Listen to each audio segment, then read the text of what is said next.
Naka, and welcome to Talk Business. And to all our viewers who are joining us from around the region via Sky Pacific, welcome to the show. This week on Talk Business, we cover the region's largest trade exhibition, Trade Pasifika. We speak to a range of exhibitors and also showcase the various products on display. And we find out how this expo can actually help grow trade in the region. That's all coming up in the next half hour.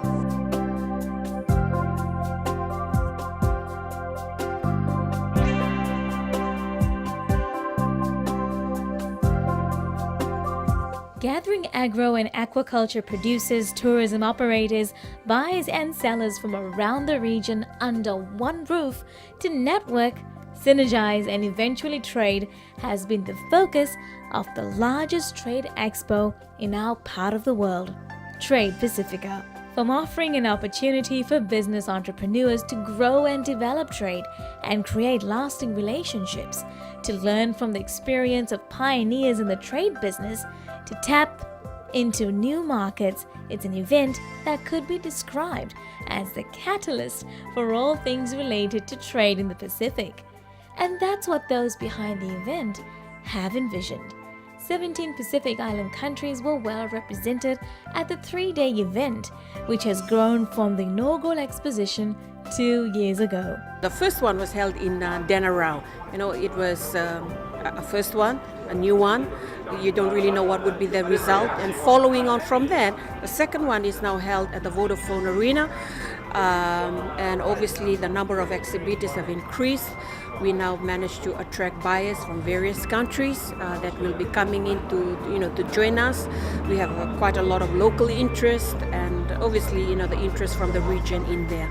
In essence, Trade Pasifika has enabled the best of the Pacific markets to be featured in one venue, distinctively portraying each country's exports and investment opportunities. What this has meant is suppliers and producers of highly valued Pacific products have been able to share ideas and possibly trade. An important part of Trade Pasifika 2014 is the bilateral meetings between buyers and sellers, trade enablers, trade facilitators and others. It's a major part. We learned that from 2012.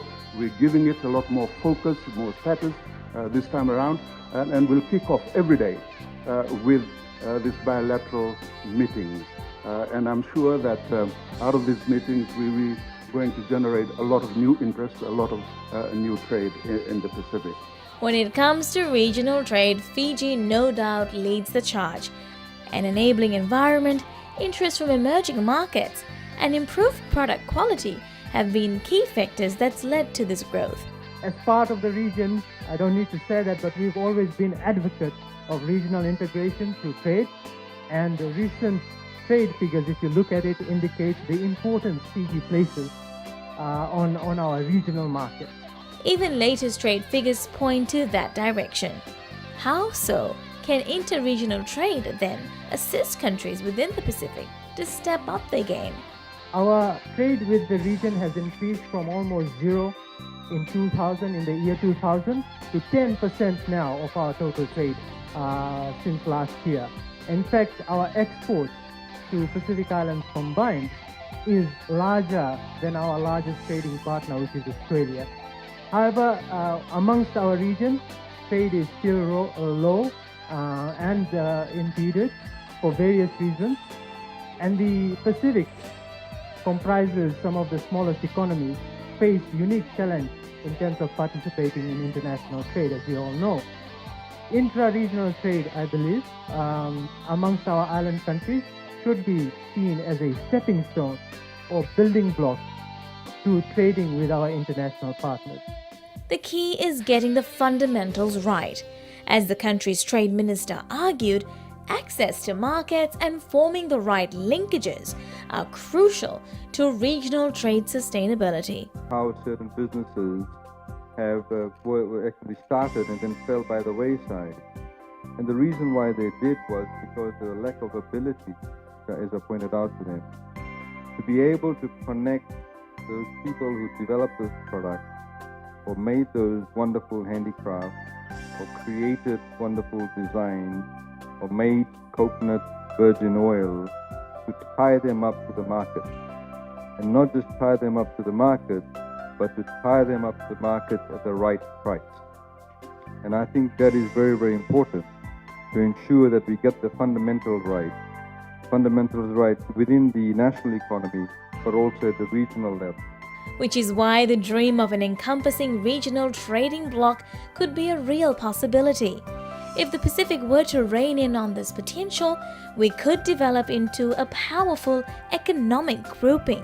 If we're able to come together and develop a common market with harmonized customs rules, mutual agreements on biosecurity requirements, and facilitation of trade in general, will become a very attractive market of 9 million strong consumers for our trading partners.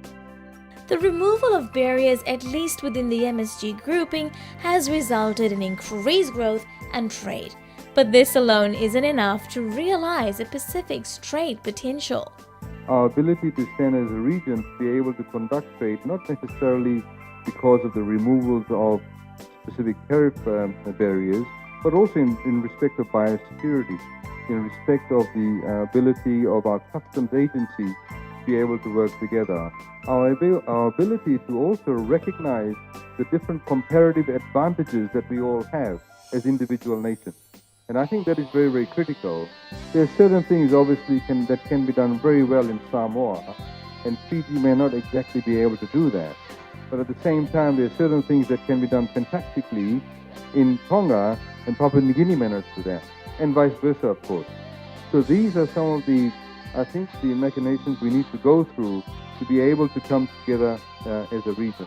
The concept of Fijian-made products can be emulated across the region to promote consistent quality products which could offer the Pacific a compelling brand. The Fijian government's Fijian Made by Fijian campaign in this regard has created a brand for Fijian products that depicts quality, consistency, and affordability. Fiji has managed to take the brand to our regional market through marketing campaigns which promotes Pacific quality, Pacific pride. I request the organizers and participants of Trade Pasifika to strive and establish a Pacific brand or a Pasifika brand which promotes the unique identity of Pacific products.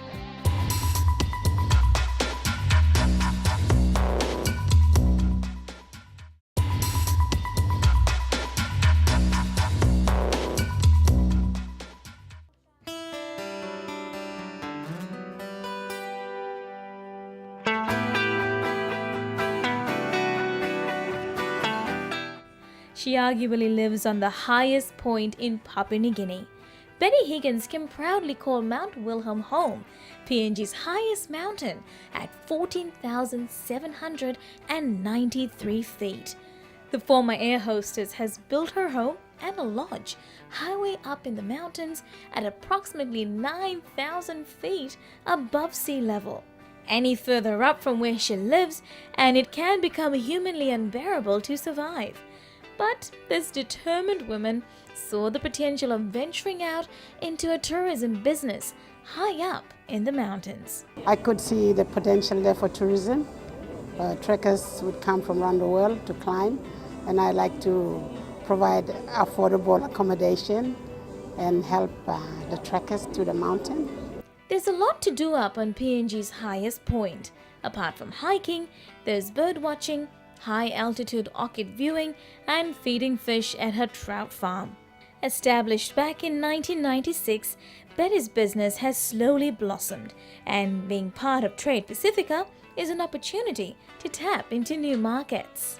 She says despite the mineral boom in PNG, the tourism industry holds a lot of promise. With the help of our government, they should look into tourism as a big player, because at the moment Papua New Guinea is very rich in all resources.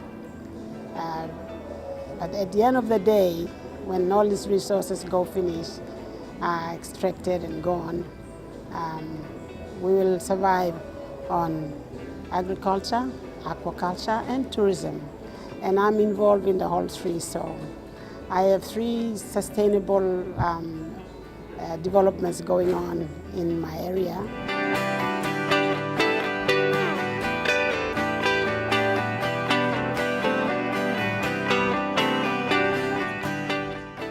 While many agricultural products may not survive the high altitudes up in the highlands, there is one that grows wildly up here: coffee. In fact, PNG produces some of the world's best coffee. And Mary Yogio knows too well that she could venture out into coffee farming. I decided to go into that venture, and it's more of, it's male dominated, but I decided that us women do a lot of work. We do most of the work on the coffee work. And we produce, we wash, we pick, we wash, we dry it. And then when it comes to selling the coffee, it's the man who puts it on his shoulder and takes it. And we end up getting about 15% of what is sold for the bag of coffee. So I decided that because we women do a lot of work, I think we should take ownership. And that was all that was needed. Today she runs the venture with women from her village. She says it's really all about economic and social empowerment. Up in the highlands, we have no other cash crop. The only cash crop that we have is coffee. So I'm doing that to help other women to see that we can do this kind of work, not just to go to parchment. We can do it green bean, and then we can go roasting it. And this is more of a downstreaming process, which our government wants us to do. Currently, Yogio services the local market and hopes to begin exports soon. Trade Pasifika could just be the stimulus businesses like hers need. I would like to, meet up with people who can, help me out. And I think I'm producing a very good product that they would enjoy. And this is, solely work by a woman and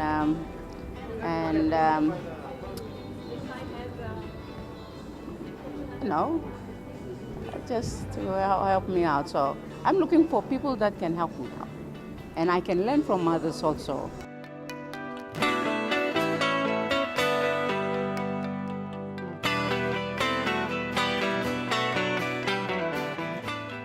And the PNG Coffee Industry Corporation is a statutory body tasked to monitor and supervise coffee extension programs in 16 of the 22 provinces. Their main aim is to increase coffee production and improve quality for exports. And Trade Pasifika may just be that connection. The buyers and the producers meet at a place. So that this is more sub-communication than middlemen talking about something that they do not produce.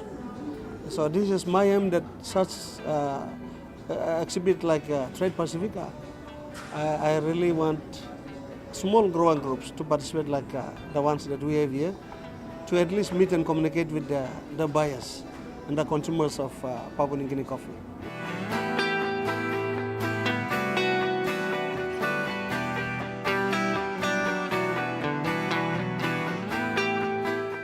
Now, the PNG Highlands are also home to the country's vast rural population, multiple languages, and diverse culture. And where there's a mixed range of cultures and traditions, there you'll find unique art and craft. It's this element that Jenny Gonapa is hoping to bring to the fore at Trade Pasifika. I came purposely to promote this small art and craft. Oldest who do baskets, who do the carvings, who do paintings. I wanted to see if I can have a chance to meet overseas buyers, so that if I go back to PNG, I will promote these guys to export. The ultimate goal is exports, being able to share the uniqueness of PNG's culture through art. And Trade Pasifika may just provide that link. It's like a platform where I will come to meet maybe some people from the museum or art gallery, or I wish to, so that I can go back and help my people in the village to export all this art and craft that they are doing. And I am wishing that I will meet some. And this trip coming to Fiji for this trade fair, I believe and I have hope that it will open a door for me, and for the village people back in my country. Kamela Garbina runs a boutique wellness spa in the heart of Port Moresby. Where tourism now slowly gaining momentum, those in the industry are also looking at targeting niche markets. And a wellness spa might just as well be a good start. This is a very exciting opportunity to create some networks with other Pacific Island countries, especially Fiji. And we hope to, I hope to let other tour operators and women in business know that, there is Wellness Lodge in Papua New Guinea.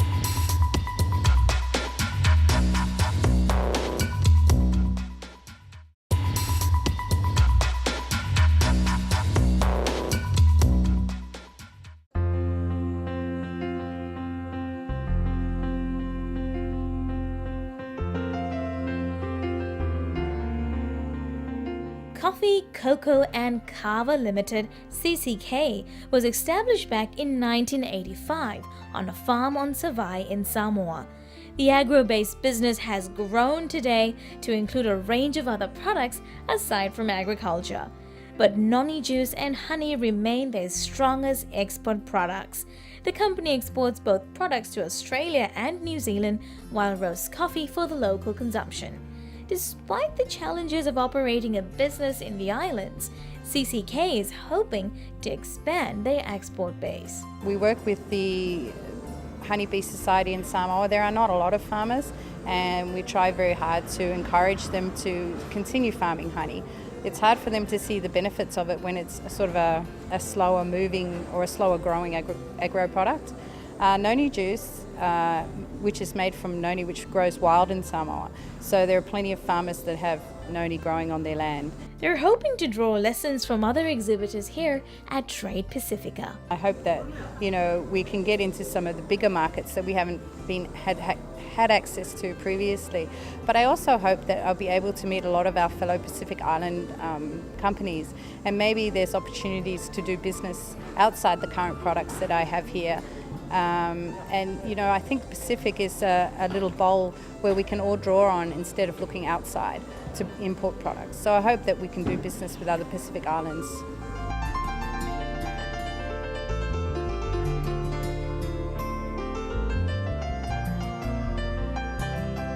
Now to a business that's carved its own niche on the home front. Their unique range of chocolate flavors has given it a sweet reputation. Andi Chocolate Fiji is organic, fresh and innovative to say the least. Tomohito Zokushi had a vision some 10 years ago, and today his chocolate is exported to more than 5 countries around the world. It's also become a hot favorite for locals too. We see a lot of changes, and when I see from the beginning, there's nobody is interested in. Even the government was nearly, left from the cocoa industry. But now, all the government has been really helpful to revitalize the cocoa industries, and it is happening. And the market is growing, and this year is the highest, cocoa price. It's a cocoa shortage, so probably the highest cocoa price in history. Now he hopes to export to other countries within the region, and Trade Pasifika could help fit that profile. We are always, the chocolate is for the global market, not only the Fiji market, but since we are in the Pacific regions, and in all the Pacific regions, they all import the chocolates. So, I like to make a use, utilizing the Pacific regions to, growing together with the cocoa, and then also like a chocolate. So we've been working with the Solomon Islands and all those places also, but also this is the gate, gate to go, into the world market.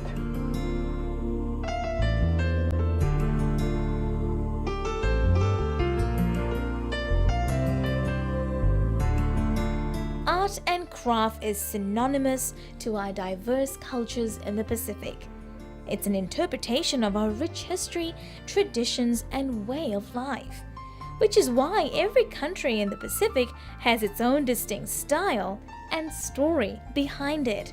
And Tonga is no different. With art and crafts serving as unique souvenirs for tourists, many now depend on it for their livelihoods. It's not just culture, it actually is a livelihood, and it feeds families, it pays for tuition, and at the same time it preserves our traditional knowledge of handicrafts and the arts. Forming synergies with tourism operators and handicraft wholesalers from around the region could help smaller countries like Tonga move into the handicraft export market. I'm hoping to get as much as we can out of this.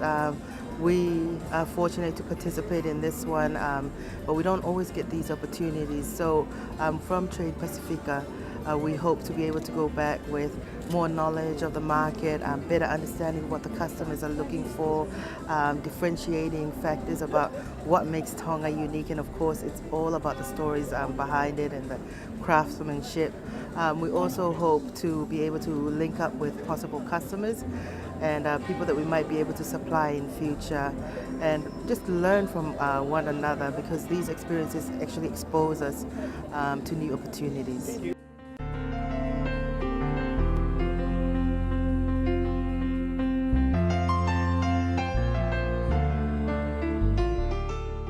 And now to a country that was also part of the exhibition all the way from Southeast Asia. Timor-Leste was well represented at the Trade Expo.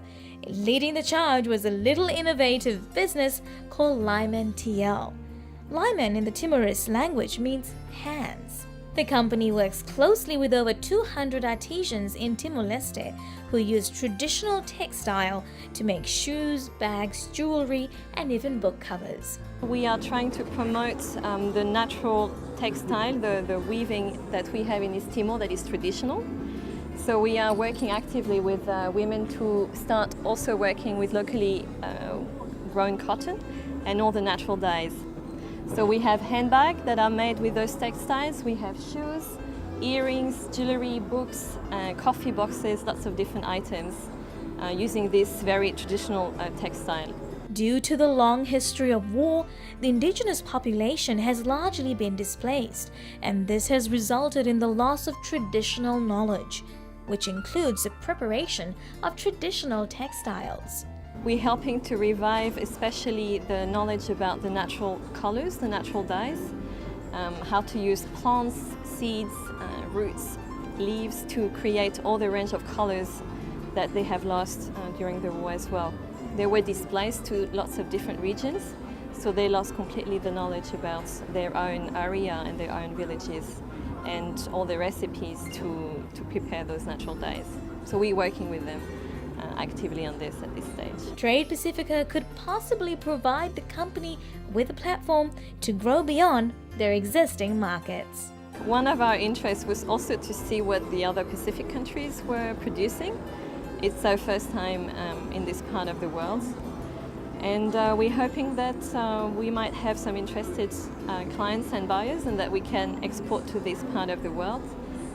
We export now in other continents, but not in the Pacific, so we'll see. And that's all for this week. We'd love to hear from you, so do send us your email, talkbusiness@fijitv.com.fj. Remember, you can catch me on the net on our YouTube channel as well as our Facebook page. And if you have a Twitter account, follow me at RachnaFijiTV. Thank you for joining us. We'll see you again at the same time next week. Until then, have a productive week.